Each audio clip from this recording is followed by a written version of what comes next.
You can't serve two masters at the same time. And let me tell you why.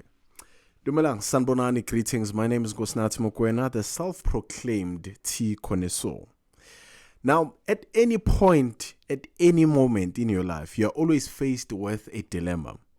You have to choose between the version of yourself that you are currently and the version of yourself that you imagine you want to become, right?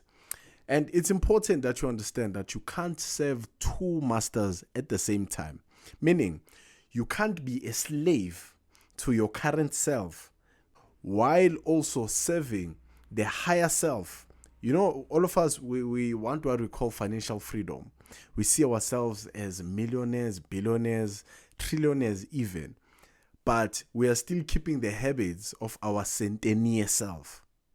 And it's important to understand that in order for you to become that millionaire version, the centennial version has to die.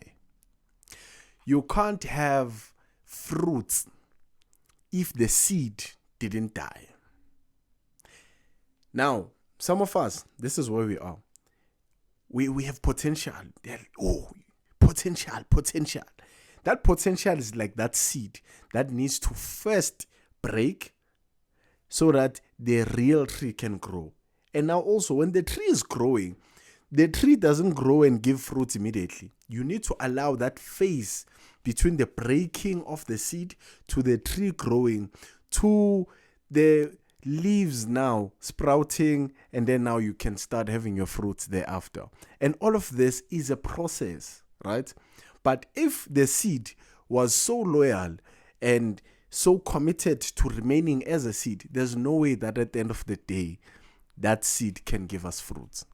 So it's important to identify also as a human being that you can't be doing the things that you are doing now, the things that you like now, while you are saying there's a higher version of yourself that you want to become. You understand? But you're not doing izinto ngcono. You're not changing your daily habits. You are not improving yourself. You're not reading. You are not committing to just bettering your life. That's why I say to you, you can't serve two masters at the same time. Ask yourself today, who are you loyal to? Are you loyal to your current version of yourself? Or are you loyal to the better version that you want to become? And if you are loyal to the better version you want to become, each and every decision you take on a daily basis, it's a stepping stone for you to become a better person. Kamon Kosnathi Mokoena, and today we are having Ilaga Green Rooibos. Very nice, very tasty. Ginger and citrus. Next one.